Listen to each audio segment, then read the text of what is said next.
What's up, guys? Welcome to another video. Today we are giving you the last part, as we have allowed you guys to follow along on our Beall St Brownstone project. I'm giving you guys the final tour. I realized that the last video I did for you guys was really just touring one of the units and not really giving you the gist about the entire project and how everything is going. So today we're gonna do a quick tour of, this is unit D and then unit C, and I'm going to break down a little bit more about the project. Right now we currently have unit B, which is way down there, under contract. Unit A was also under contract, but the buyer backed out, so we're actually keeping D, C, and A. We're gonna keep them as rentals, and we're gonna talk about that and the whole process of how we finish this project and what's next for us on the horizon. So first, let me give you an exterior tour of the project.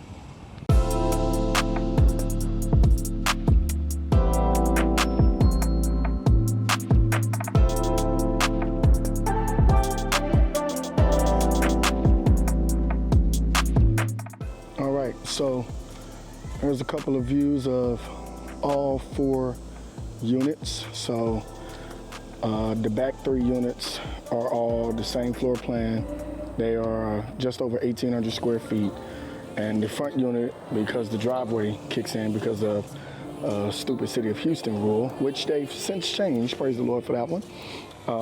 That one is 1,650, I believe it is.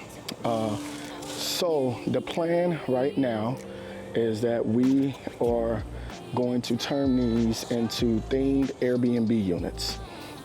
So since these are designed in the design inspiration that I had for these was a New York brownstone design style, we're going to take each unit that we're keeping, so unit A, unit C, and unit D, we're going to turn it into a different New York themed unit. So one of these will be New York sports, another one will be New York Broadway, and then the last one will be dedicated to New York music artists. So, you know, stay tuned. Right now we're getting some quotes on trying to figure out how much it's going to cost to furnish these units and get them set up as short-term rentals. And so for right now, I realize we have never given you guys a tour of the finished unit of D. We've shown you A, which is just like B and C, but have never given you a tour of the finished product of D. So let's go inside and tour D.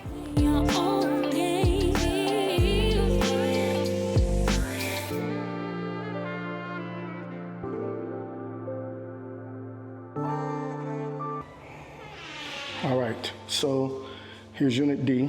As you enter, we are in the living room, as you can tell by the ceiling fan. Over there is a dining room. As you can see, there is a abundance of natural light in this plan, on all these plans. We wanted to make sure that, it felt light and bright, especially with the flooring materials and the wall colors that we use. My partner originally did not like the wall color. He said that it looked like, he said it looked too green. So we had our wives look at it. His wife agreed that it was too green. My wife said it's cool, so I don't know if you guys, noticed that, or if you think the wall color is bad. I think it actually, in the finished product, actually looks pretty good. It doesn't clash with the kitchen cabinets. So you can see our kitchen, sink and dishwasher over there, along with the range and our island here. Nice big old island in these units. So let's talk about one of the mistakes that was made. This cabinet here is actually built too tall. It actually should have stopped about right here for an actual full-size microwave. So we ended up having to install this low-profile microwave, and to be honest with you, this is a mistake I will gladly make on any other project. This is a very Nice microwave. We get a lot of compliments from people who have toured the unit about the appliances. You know, Frigidaire appliances, they look very good, so we like them. So that's the main living area. Oh wait, I'm sorry, this is the pantry. So all the units have a walk-up pantry. Right here is the garage. As you can see, my pickup truck is in here, so our garages are big enough to fit pickup trucks. My partner decided, or we decided, to go ahead and epoxy all of the floors and all of the garages, and I think it came out great. Looks dope. All right, and back over here in the corner, we have a hallway that leads to the staircase. We have our powder room here, as you can see there. And then, you know, a little extra little cubby space. You can throw a cabinet here or whatever you want. So now let's take a tour upstairs.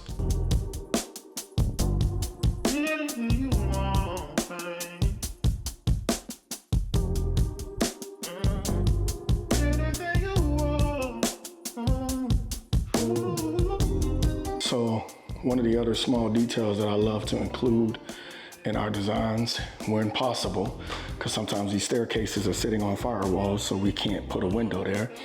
But I like to put a window in the stairwell. As you can see, turn off the lights and your stairwell doesn't end up extremely dark. You end up still with some natural light flowing into your stairwell. And the great thing about doing these smaller high up windows, because you could have just done bigger windows and brought in even more natural light, is that these don't have to be tempered because they're more than 60 inches off of the rise of the stair. So that's a cold tip for you. All right, so now toward the second floor. So this is our utility room. That was supposed to be a chase over there in the corner, but we ended up not needing it. So this utility room gets a little extra space than the other rooms in this development. All right, come down the hallway. To our left, we have one of our bedrooms that features the window seat. 3 windows, as you can see, abundance of natural light in this one. And you'll see the difference as this room is not as bright because there's only one light and there's a row of townhouses. I mean, one window, and there's a row of townhouses behind it. So in hindsight, you know, we're always looking for ways to improve. One of the things I would have done with this plan is I would have added another window in this room. So just done 2 as opposed to 1 to get more natural light into that room. Right here, we have a linen closet in the hall.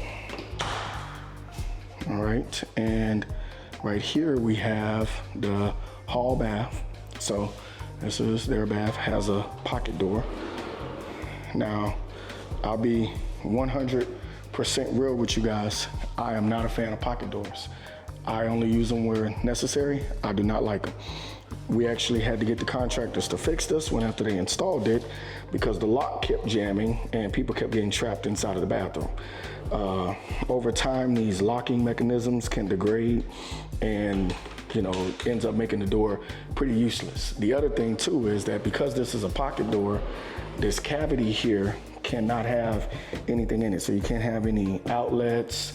You know, the shower body is on the exterior wall. It couldn't be on this wall because of the pocket door, because you can't run plumbing in the door, in the cavity where the door needs to go. So I'm not a fan of pocket doors, right?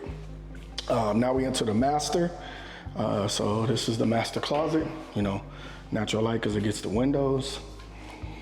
Here we have the master bath.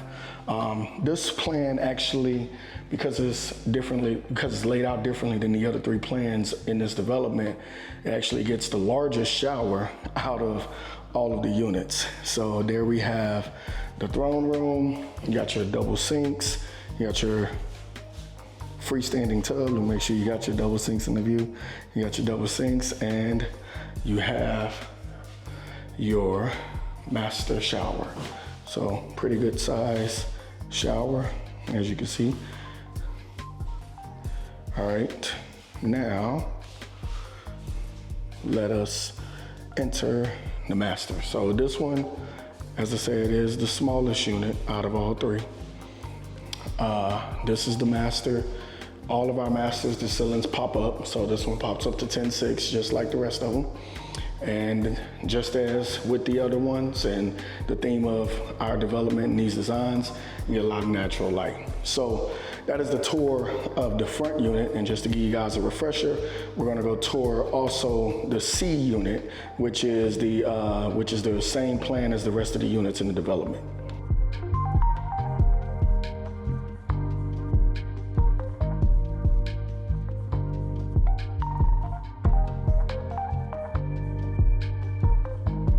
All right, so this is Unit C, as you can see by the address marker. One of the things I want to point out is on these remaining three units, they all get oversized front doors. So this is a 3.5 foot wide, 8 foot tall door. And then we have the frosted glass here. I really love the stain on these doors. So here we are. This is the living, kitchen, and dining area. So you see your living rooms here, your dining rooms there, and then we have our kitchen, same appliances. You know, these kitchens are just a little bit bigger than in Unit D. Island's just a little bit bigger. Unit's just a little bit bigger. Garages, I misspoke. I guess we only did it in that unit. I remember there was an issue with it, or maybe they just haven't gotten around to putting the epoxy flooring in this one. But there is the garage there. Just like in the other unit, this hallway takes you to powder room, staircase. As you can see, abundance of natural light. So let's go upstairs.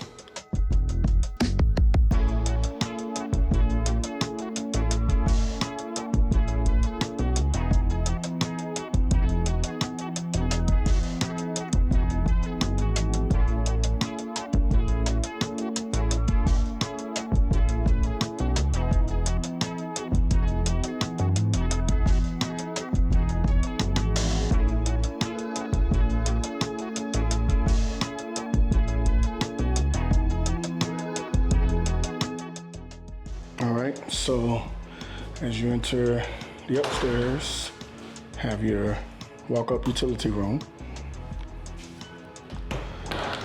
To our left, you have one of your spare bedrooms, complete with a window seat, double closets.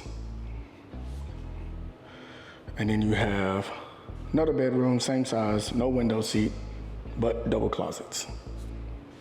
All right. Go to our left, you have your bathroom. This one has a swinging door instead of a pocket door. You know how much I don't like pocket doors. Here we have the linen closet and the master suite that everyone loves so much. These window seats are, I think, a gem, even though this was another silly rule from the city of Houston that we couldn't have the floor protruding out over the front of the house if it wasn't more than 12 feet off the driveway. So we had to pick it up, turn it into a window seat, and it actually became a great feature for this master. And as you can see again, even though I have the lights on, there is still an abundance of natural light in this home. You can see when I turn the lights off, it's still light and bright in here. All right, so the masters for the remaining three plans have his and her closets. So this is his closet, or as me and my business partner like to joke, those rack of shelves belong to the man and this all belongs to his wife. Over here we have her closet, which is bigger. So her closet here, she gets her rack of shelves there, and then, you know, two shelves on each side, and, you know, walk-in closet. And over here, one of my favorite parts of this home, the master bath. So we have our double sinks, our freestanding tub. We have our large stand-up shower, throne room over there. I just realized a mistake. There's actually supposed to be a wall cabinet above this toilet. It's in the other units, but looks like they forgot to install it in this one.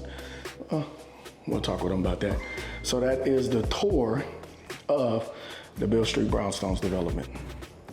So let's break this down a little bit more, tell you guys why we're keeping these. We did have the intention to sell all 4 units, but as you all know, the government taxes us when we sell these units, what we call a capital gains tax, okay? So we have been focused on trying to keep more units in our developments, finding ways to have more rentals. And one of the things we decided to do with this one is to do the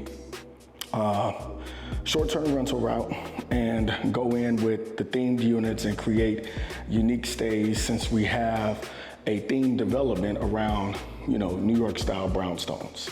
By keeping the units, we're going to be able to refinance and pull some of our invested capital out and leave about, I think it's 25% equity in the deal. By doing that, we're going to be able to benefit from the future appreciation that is coming into this area, because there are more projects being built. We actually own an acre down the street from here, where we're planning to do another subdivision, actually.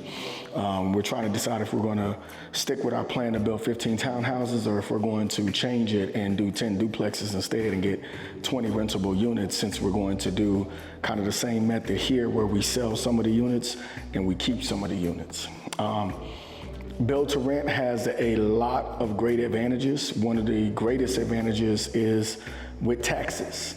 If you're making money on developments and you're making a lot of money, you're getting taxed heavily, and you want to be able to figure out how to lower your tax bill. Depreciation is one of the best things. So from keeping 3 of these units, we're now going to be able to use bonus depreciation on these projects, especially since these are within an opportunity zone too. And we're going to be able to lower our tax bills, but we're also going to be able to have properties that we own that we continue to make money off of. One of the things that we had learned from one of our previous projects, after we sold the units, it was 2 duplexes, we sold them for $360 a piece. But now duplexes that same size are going probably in the low 400s. And we're like, man, we could have kept those units and rented them out and probably had, probably made a little bit more money off of them in the long run. And get into that path of building generational wealth. So we're going to keep these units. You'll see future developments where we're going to be keeping more units. We're going to be doing more build to rent developments. But we also have some other projects that we're working on. We're going to be building some more affordable units. So our goal is to build units that are under 300K in the city of Houston. If you look throughout the city of Houston, just inside of pretty much Beltway 8, which is the second loop that goes around our city, it's pretty challenging. There are some pockets where you can find some new construction that's under 300,000, but the neighborhoods that are particularly close into downtown, it's very difficult to find anything in that price range. So our goal is to be able to build product at that price point, to be able to give people the opportunity to purchase houses in the city and not have to drive all the way out to the suburbs. All right. So that is the latest tour of the Beall St Brownstones. I thank you guys for checking out this video. Thank you guys for following us on this journey as we built this project. Very excited to be able to do things like this, and excited to be able to do more projects like this. And we're going to keep, I'm going to keep videoing these. I just spent some money, invested in a good camera to, record these developments. We're going to keep videoing these. We're going to keep bringing you guys content because we want to show you guys what we're doing to, come in and rebuild neighborhoods in our city. As you see on my, the camera won't go down to my shirt. There it is. Yeah. It's got the active track on, so it won't go down. There we go. There we go. The hood is what we make it. All right, everyone, so welcome back. Today, we have already begun the process of getting these units furnished and prepared for us to put them on Airbnb. One of the first things we've done is we've installed our security system. So we've got our cameras installed. We've got a smart thermostat installed, a Wi-Fi bridge installed so that the cameras and the alarm system always work. You want to go through and make sure you're protecting your properties. Now, as you can see behind me, there isn't any furniture in here yet, all right? That will be delivered, I believe, this week, my partner said. Right now, what they have begun doing is painting accent walls in each of the bedrooms. So today we're just gonna take a quick tour of the bedrooms and the 3 units that we're keeping, and showing you guys, you know, the accent walls and what's going on with the overall design. You all are going to get to see the process as we go through and get these units up and ready for short-term rental. Update: we did close on the B unit this week. We are closing on the refinance out of the construction loan for A, C, and D actually on Monday. And then we'll kick off the short-term rental journey on this one, and we're gonna let you guys be a part of that. So let's go take a tour of the upstairs. Okay, so this is in the A unit. As you can see, we've painted this wall as an accent wall. They've already got TVs installed. So that'll be, well, really won't be the bed wall because bed wall's actually on this side.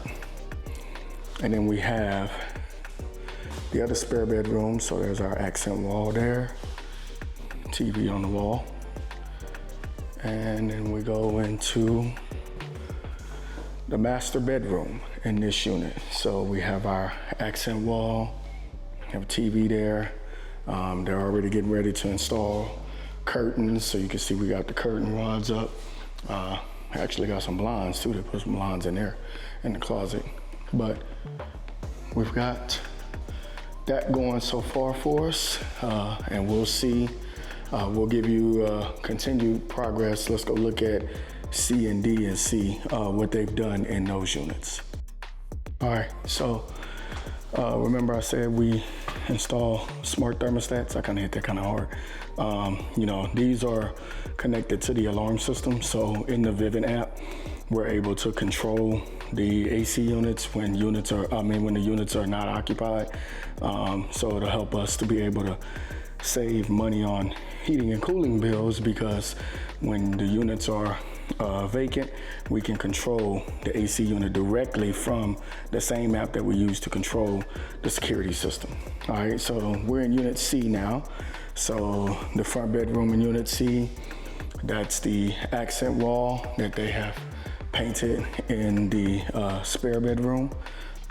This is the accent wall that they have painted in the back spare bedroom. And in the master, we have our accent wall, but we also have some curtains going up. So I can't wait to see how they decorate these window seats, because I think these are the dope features. It's the feedback that we got from a lot of people. They loved this idea because it's something that you don't see that often in homes anymore. Even though, as you guys learned in my last video, this was something that was that had to be put in because of a city rule. So, you know, of course, we got our TV mounted on the wall, and we have to get the guys back out here because these stickers on these windows need to be removed. All right, so let's go check out Unit D and see what's the progress there. All right, so here we are in Unit D, the front unit, the smallest unit. So this is the front bedroom, and then this is the back bedroom. So it's the accent walls painted in those units. And then straight ahead of us is the accent wall painted for the master. All right, so there we have the tour of the units. So now we'll talk about what's next. All right, so that's a quick little tour of the progress that we have made so far As I said, next week, they're going to start furnishing these units, and we're going to close on the refinance, pull some of our capital out, leave equity in the deal, and hold these for, we haven't really decided how long we're going to hold them for. It's going to help tax-wise.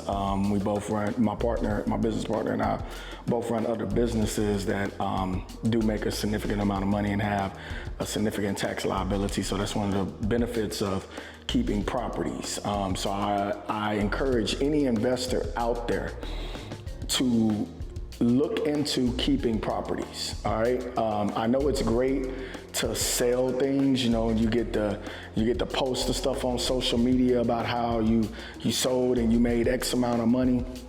But at the end of the year, or at the beginning of the next year, when you get that tax bill, you're gonna see that selling all of those properties really wasn't as beneficial as you really think it is. Now it is. Now if you're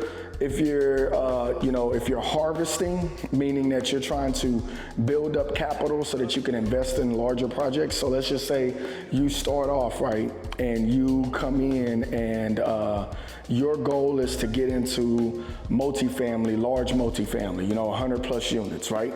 So you get into building houses as a way to raise capital for you to get into investing into larger apartment complexes which require so much more capital.